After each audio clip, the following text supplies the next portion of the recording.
사실 지금 이제 통일교 얘기가 나오고 신천지 이야기가 나오잖아요. 네. 근데 두 단체가 정치권에 접근하는 목적은 좀 다르다라고 생각을 하시면 될 것 같아요. 각각. 네. 많은 사람들이 이제 왜 자꾸 사이비 종교가 정치권에 손을 대려고 하느냐라고 했을 때 뭐 이런 얘기 있잖아요. 뭐 내부 신도들 규합 이런 거 다 떠나서 신천지는 목적이 너무나 명확한 단체예요. 원래 신천지는 통일교를 벤치마킹했거든요. 실제로 그랬어요. 되게 재밌는 장면이 있는데 가평에 가면 천정궁이라고 이제 통일교 거기 있지 않습니까? 멀리서 보면 다리 하나를 두고 그 산 꼭대기에 건물이 딱 두 개 보이거든요. 하나가 통일교의 천정궁이고 하나가 신천지의 연수원이에요. 요 두 개가 딱 보여요. 그리고 그 땅을 그 신천지에서 문선명의 조카에게서 삽니다. 이 땅을 친인척 관계할 때 그 땅을 사요. 그리고 그 땅을 산 그 달에 통일교 행사에 이만희가 참석을 합니다.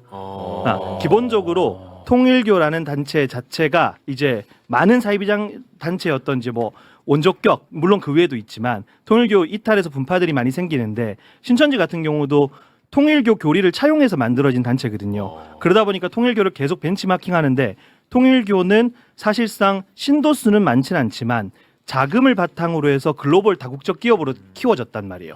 신천지도 이걸 하고 싶었던 것 같아요. 근데 신천지는 통일교보다 훨씬 많은 신도수를 보유하게 됐던 거죠. 국내 신도수. 국내 신도수를. 네. 근데 통일교 같은 경우는 일본이나 미국에서 특별히 일본에서 자금이 들어오죠. 네. 그 자금을 바탕으로 국가 사업에 손을 대기 시작한 거예요. 예를 들면 한일 해저 터널이라든가 아니면은 캄보디아의 또 ODA 사업이라든가 이런 방식으로 갔다면 신천지는 그렇게 한 게 아니라 자신들의 신도가 많아지니까 자신들의 목적을 위해서 신도들을 동원한 개념인 거예요. 그러니까 통일교는 기업형으로 접근했다면 신천지는 신도로 접근을 하는데 그러면 신천지가 접근한 이유가 뭐냐? 딱 두 가지입니다. 제가 딱 요약을 하면 첫 번째는 신천지는 통일교에 비해서 사법적 리스크가 너무 커요. 국내에서. 왜냐하면 일본 같은 경우는 일본 지금 막 그 통일교 해체도 진행되고 하는데 그게 가능했던 게 일본은 피해자들을 모을 수 있는 구심점이 있어요. 누가 하냐면 일본의 변호사님들하고 목회자들 일부가 일본의 소위 말하는 그 영감상법 피해가 너무 크기 때문에 피해자들을 조직적으로 구제할 수 있는 기관이 있고 단체가 있어요. 근데 한국은 그게 없어요. 그러다 보니까 한국에서는 개개인이 통일교에다 소송을 하기가 어려워요. 근데 일본은 그게 돼요. 그러니까 신천지 같은 경우는 교세가 커졌다 보니 그 통일교 같은 경우는 이제 한국에서 발생하는 피해에 비해서 어떤 사법적 리스크가 한국에서는 크진 않은 거예요. 통일교가? 통일교는. 근데 신천지는 너무 커요. 왜냐하면 신천지가 교세가 커지니까 피해자들이 많이 생기겠죠. 세가 커지니까 피해자들이 생기는데 신천지는 청년 위주로 많이 들어가다 보니까 부모들이 모이는 거예요. 내 자식이 신천지에 들어가니까 물불 안 가지죠. 내 자식을 빼내려면. 그렇지. 그러니까 부모들 사이에서 커뮤니티가 형성이 돼요. 그래서 통일교나 이런 단체보다 훨씬 많이 피해자 단체들이 모여 있어요. 그래요? 그러면 개개인의 소송이 아니라 신천지의 근간을 흔들 수 있는 게 뭐지라고 해서 그런 소송들을 막 시작하는 거예요.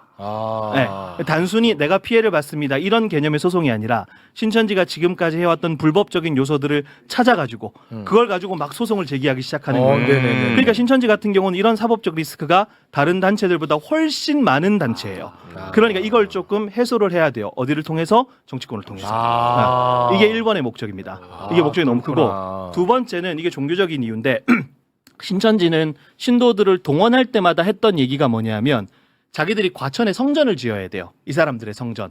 과천의 성전. 과천에, 그러니까 통일교의 가평처럼. 네, 가평처럼 신천지는 과천이 자신들의 성지라고 표현을 하거든요. 근데 거기에 몇 명이 들어가야 되냐면 14만 4천 명이 들어가야 돼요. 14만 4천. 네, 그만한 크기에 크기의 성전을 지어야 된다. 쉽지 않겠지. 잘 안 되죠. 안 그리고 되지. 신천지 안에 있는 땅이라든가 그다음에 지금 용도 변경 이런 문제들이 지역마다 계속해서 벌어지는 거예요. 그렇겠죠. 용도 변경을 해야 되는데 주민들이 반대를 하니까 뭐 불허가 되고 취소가 되고 이걸 풀어야 돼요. 신천지라고 하는 것은 상징적으로 성전을 지을 수밖에 없는 단체예요. 교리적으로. 근데 이게 막히는 거예요, 자꾸. 그래서 이 사람들이 늘 항상 얘기했던 게 우리가 성전을 지으려면 우리의 목표를 이루려면 반드시 우리의 사람을 뽑아야 됩니다. 이런 얘기들을 되게 많이 해요. 네. 그래서 제가 영상 하나 보내드렸는데 신천지 서울 지역에 있는 사람들을 신천지로 끌어와서 이사해서 우리 맘대로 해야 된다라고 교육하는 영상이거든요. 그거 한번 보시면 이해가 되시죠. 네, 좋습니다. 함께 보고 오겠습니다. 우리는 지금 1차 목표는 과천입니다. 과천에 이제 우리가 다 모여 들어가서 살게 되면 시장도 뭐 우리가 뽑고 의원이고 뭐 우리가 다 뽑고 우리 식구들이 다 하면 되잖아요. 그죠? 집을 준비하더라도 앞으로 좀 과천에서 해야 될 것 같아요. 뭐 시간 관계상 짧게 했지만 이 영상의 앞뒤를 살펴보면 우리가 성전 지어야 되는데 요 얘기를 해요. 네. 그러니까 통일교 같은 경우는 자금을 바탕으로 한 사업에 손을 대는 거라면 신천지는 인력으로 바탕으로 한 사법적 리스크 회피와 그러네. 그 다음에 자신들의 목적인 건축을 위함. 그러네. 요 두 가지가 조금 달라요. 그래서 그러니까 이거는 제 개인적인 생각인데 통일교를 수사할 때랑 신천지를 수사할 때는 방향성을 조금 달리 하면 돼요.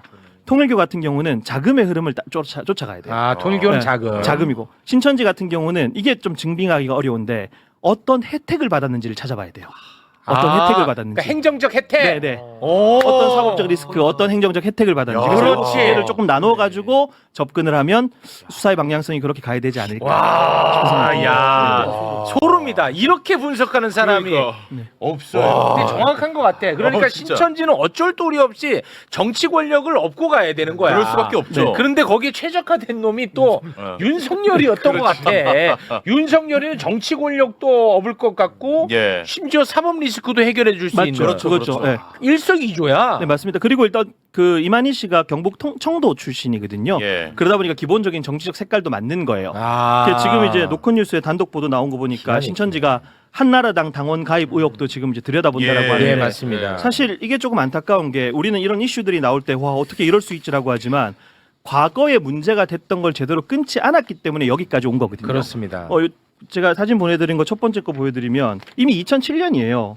2007년에 한나라당에 신천지가 대거 당원 가입을 독려를 합니다. 10,000명 이상이에요. 2007년 대선 때. 예. 그래서 제가 빨간색으로 표시해놨는데 여기 보면 한시적으로 당원에 가입하려고 하니까 뭐 이렇게 해라라고 하는 게. 이 문서가 신천지 대외 활동 협조 안내인데 네 맞습니다. 그 네. 진짜 얘기해주신 칸이 네.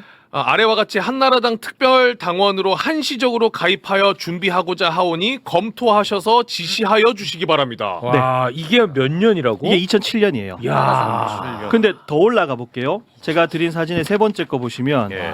이게 그때 당시 한나라당에 뭐 이름만 되면 다 아는 의원의 경선을 지원하기 위해서 신천지 신도들이 문건을 만들었어요.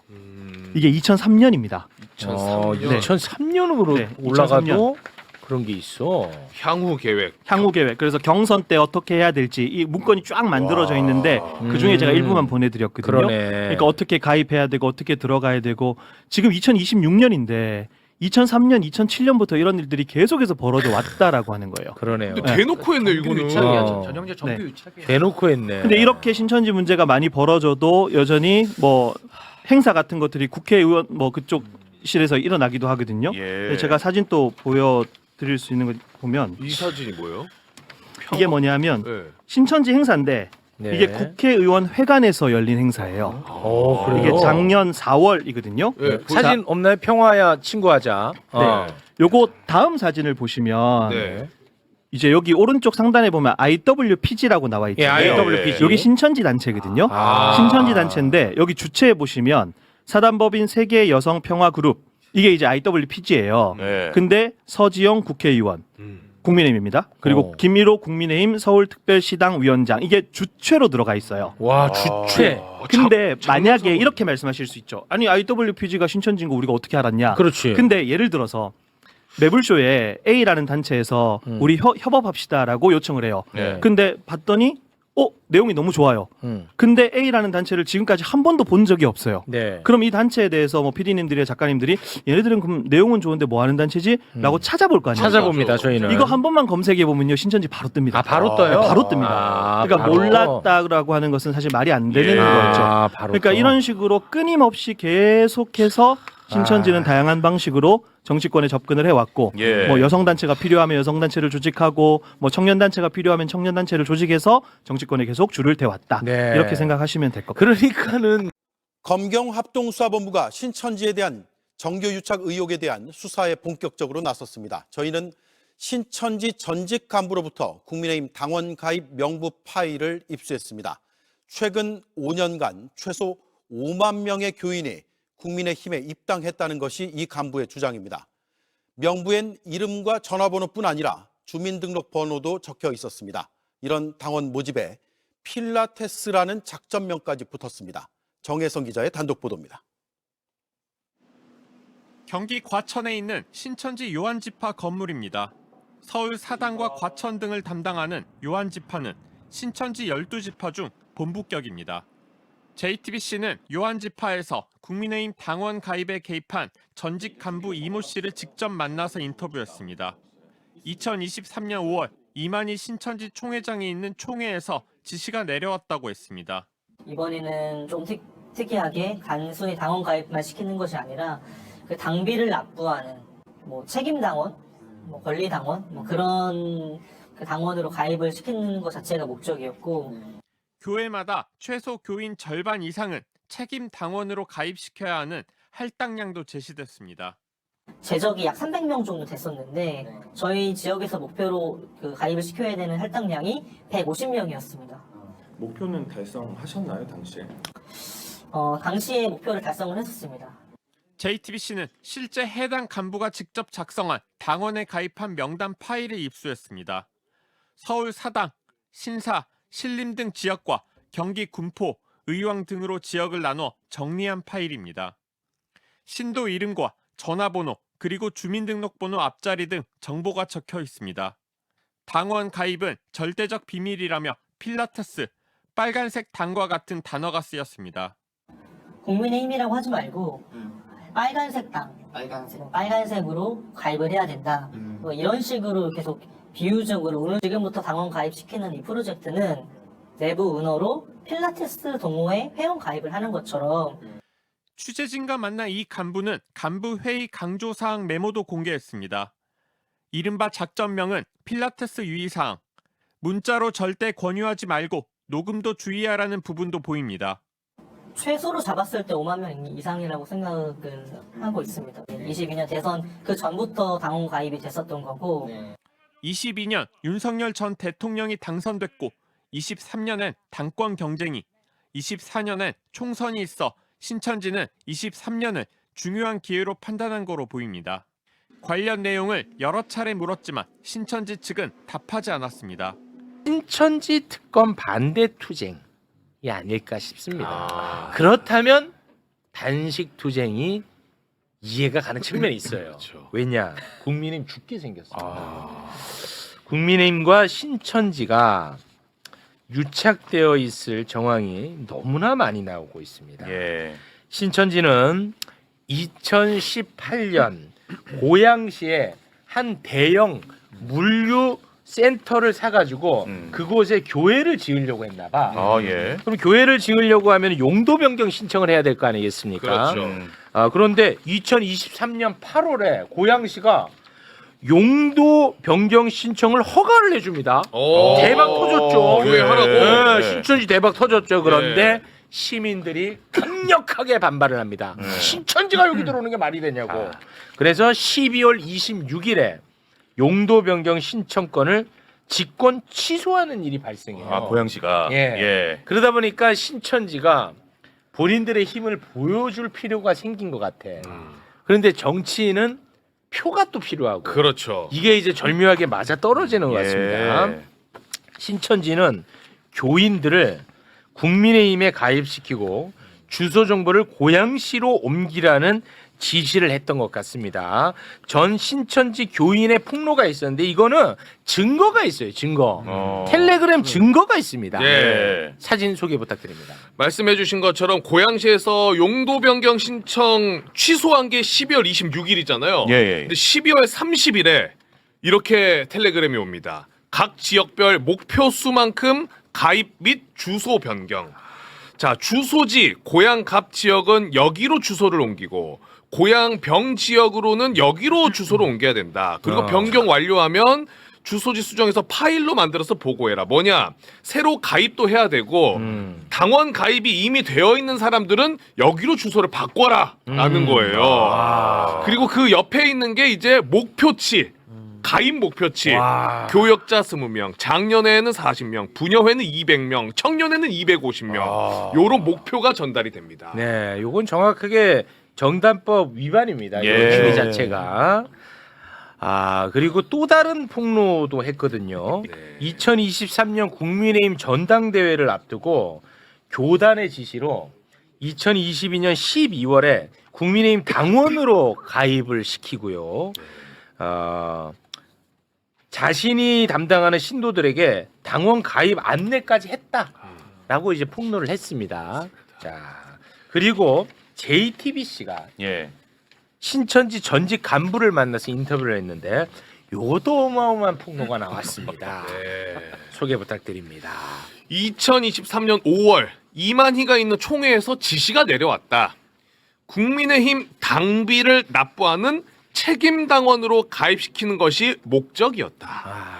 그리고 본인 지역에서 가입시켜야 하는 할당량이 150명이었는데 나는 그 목표를 달성했었다. 달성했다. 가입시켰다. 네. 저게 핵심이야. 그래서 최소로 잡았을 때 전국적으로 5만 명 이상 가입했고 22년 대선 그 전부터도 당원 가입이 되었다.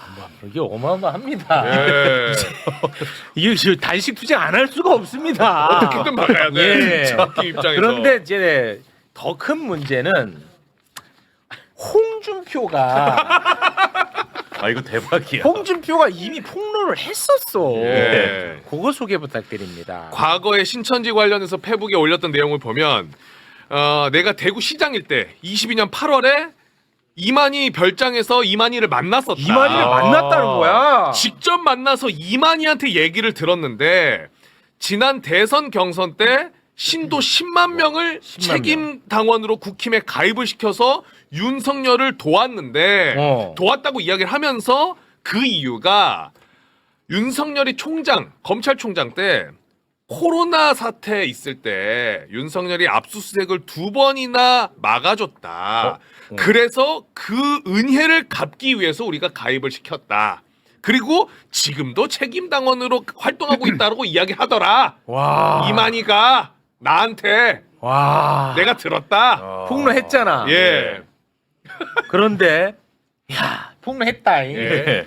2021년 11월에 윤석열 후보 캠프에 있었던 권성동이가 권성동. CBS 라디오에 나가서 한 이야기를 보면 예. 홍준표의 폭로가 야, 이게 진실에 가깝구나 예. 하는 거를 느낄 수가 있습니다. 권성동이의 라디오 인터뷰 듣고 오겠습니다. 이번에 이제 좀 특이할 만한 점은 19만 명의 당원이 새로 가입을 했어요. 새로 가입. 네. 그렇죠. 그 19만 명 중에 윤석열 후보를 지지하는 당에 비해서 신규로 가입한 당원 수가 한 11만 몇천 명으로 한 62% 정도 됩니다. 딱 맞아. 그리고 딱 맞지. 또 윤석열 후보를 지지하는 모르겠다, 외곽단체가 이거. 많아요. 외곽단체. 윤사모라든가 윤공정이라든가 네. 거기에서도 뭐 수만 명의 당원들을 새로 가입을 시켰거든요. 아. 이제 선거도 첫사랑하고 비슷합니다. 한번 마음을 주면은 잘 안 바뀌어요. 저는 한 2자리 숫자 차이로 이긴다 이렇게 보고 있습니다. 아, 박빙도 아니고 예. 두 자리면 그러니까 10%포인트 이상의 차이로 이긴다? 예. 걸릴지 모르고 자신 있게 됐지? 딱 맞아 떨어지네. 이거는 자백이야. 자백이죠. 아니 무슨 홍준표랑 권성동이가 짜고 얘기하냐고. 자기들 죽는 이야기를. 야. 이거는 뭐 이렇게 퍼즐이 완벽하게 맞출 진짜 완벽해요. 수가 없잖아. 그러네. 국민의힘이 끝났다고. 단식이 더 잘 이해가 되네요. 더 잘 이해됩니다. 진짜 단식. 네. 본인도 아마 죽을 마실 텐데 단식 안 하면 지금 죽게 생긴 거야. 이거는 뭐 난리 딱 떨어지잖아. 예. 자, 그러면 신천지가 왜 언제부터 이런 짓을 했을까? 바로 이재명을 죽이고 윤석열을 돕게 된 배경이 있습니다. 아까 이야기한 거야. 코로나 시기에 코로나 막아준 거. 예. 추미애 법무부 장관이 압수수색하라고 했는데 윤석열이가 그걸 막았어. 예. 왜 막았는지 봤더니 건진의 조언이 있었던 것 같아. 근데 윤석열이가 막은 이야기를 본인이 또 한 게 있어요. 예, 그 영상도 한번 보고 오겠습니다. 검찰총장 시절에 이제 코로나가 갑자기 2월에 이제 대구에서 막 창고를 시작을 해가지고 그 신천지에 대해서 압수수색하라는 법무장관의 아주 공개 지시가 내려왔습니다. 그래서 제가 압수수색은 불가하다. 왜냐하면 그런 압수수색은 방역과 역학조사에 도움이 안 됩니다. 왜? 뭐 자랑이라고 얘기하고. 왜 한마디면은 아니 뭐 이렇게 할 얘기가 없어. 왜? 진짜 왜가 없네. 그런데 반면에 이재명 경기도지사는 신천지를 밀고 들어가 버렸잖아. 네, 맞아요. 그러니까 이재명 죽이고 윤석열 돕는 이렇게 이제 퍼즐이 맞춰지는 것 같습니다. 예. 이제